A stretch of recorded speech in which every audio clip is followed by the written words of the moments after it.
Vendredi soir, donc superbe coucher de soleil, magnifique, hein. Il est orange brûlant, on dirait de la lave. Et on a un beau ciel nuageux, bien chargé. Donc c'est la dernière nuit en mer a priori. Parce que demain matin on va arriver assez tôt à Madère, donc à Quinta del Orbe. On a un petit passage dans la pointe de Fora à faire. Et puis après, bon, le vent va être perturbé derrière, là pour la Quinta del Orbe, ça va être un petit peu bizarre, mais bon.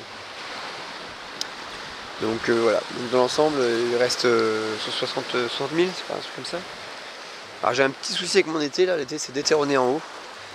Je sais pas ce qui s'est passé, donc l'été il est à deux doigts de péter quoi en gros, pour pas aller crûment. Donc l'été en fait c'est le câble qui est devant qui tient le mât et la voile d'avant.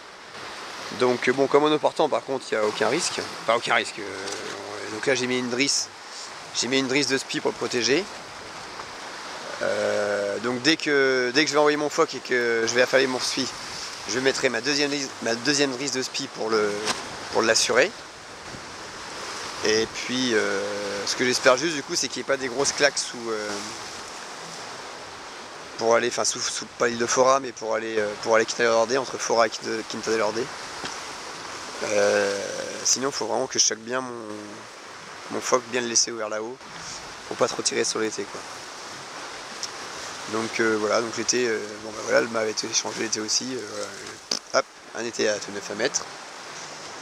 Bon c'est pas grave, hein, rien de bien méchant, mais bon l'été là-haut on voit des petits morceaux qui se battent partout. Donc je sais pas trop s'ils ont cassé, s'ils sont enlevés du manchonnage. Bon, ben voilà, en tout cas c'est bien de l'avoir vu parce que voilà, il fallait absolument s'en rendre compte.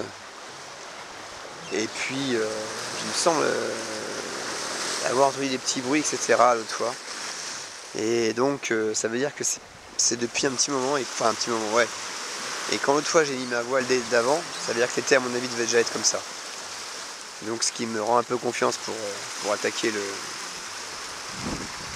les 3 derniers milles là. Mais je vois pas comment ça a pu arriver par contre, quoi, je sais pas. Donc bon bah il faudra monter dans le mât, défaire l'été, enlever, machin. Bon, c'était pas prévu mais bon, ce sera à faire avant de quitter Madère lundi matin. Voilà. Bon sinon tout va plutôt bien. On est toujours en tête, enfin je pense, hein, parce que moi je suis en mode furtif parce que ma balise ne marche pas depuis le départ. Donc j'envoie en fait mes positions toutes les 6h, 12h à l'organisation de course, donc au comité de course. Mais visiblement ils ne le balancent pas en fait sur internet ou aux concurrents. Donc je sais pas trop pourquoi d'ailleurs. Et donc le deuxième ce serait plutôt donc Jean-Pierre sur son JPK 1080. Je pense que les doubles de l'agence 3,9 là ont pris un petit peu de retard. Mais alors ils n'ont pas le même angle, donc ça se discute, mais enfin ils ont pris un peu de retard. Donc a priori ce sera Jean-Pierre qui devra arriver deuxième. Et bon, il fait une belle course, hein. Je veux dire, là les solitaires on fait quand même des courses propres. On est allé vite, bon endroit je pense. Donc ça c'est sympa parce que si ça montre que 2 solitaires sont capables d'arriver devant des duos, alors bien sûr les duos sont partis 20 ou 25 minutes après nous, hein, faut quand même pas l'oublier. Mais bon, 25 minutes sur 1100 000. Donc on reparlera toujours du poids à bord quoi. C'est ce qu'on dit, hein, c'est ce qu'on à bord, ils ont 150 kg de plus en moyenne, voire plus, vu qu'ils sont en double, entre le poids du bonhomme, les affaires et puis l'eau et la nourriture. Est-ce que ça y joue? Je sais pas. Est-ce que des fois le binôme se perd un peu dans E2 alors que le solo tu te concentres que sur ton... Enfin je sais pas trop quelles peuvent être les explications en tout cas. Mais bon, ce serait pas mal que 2 solitaires arrivent. On a un beau petit sillage là.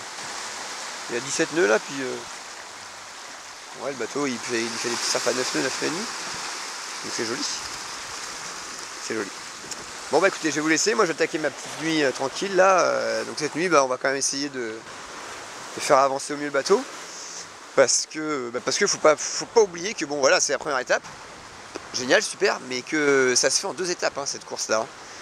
Et la deuxième étape elle va durer 14-15 jours, donc toute l'avance qu'on peut avoir maintenant, c'est du bonus. Et il faut surtout pas cracher dessus. Hein. Donc bah voilà, si on peut gratter encore quelques petites minutes.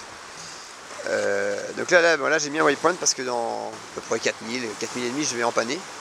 Donc je vais changer le spi de côté, le spi va passer de l'autre côté, la grande voile de l'autre côté. Et on va aller vers là-bas. De façon à éviter l'île, parce qu'il y a une île juste avant Madère. Je viens de perdre le nom d'ailleurs, enfin bon bref. Et ensuite, tac, je réempannerai pour attaquer la pointe est de Madère, la pointe Fora. Donc voilà, allez je vous laisse, bonne nuit à tous, amusez-vous bien et à bientôt.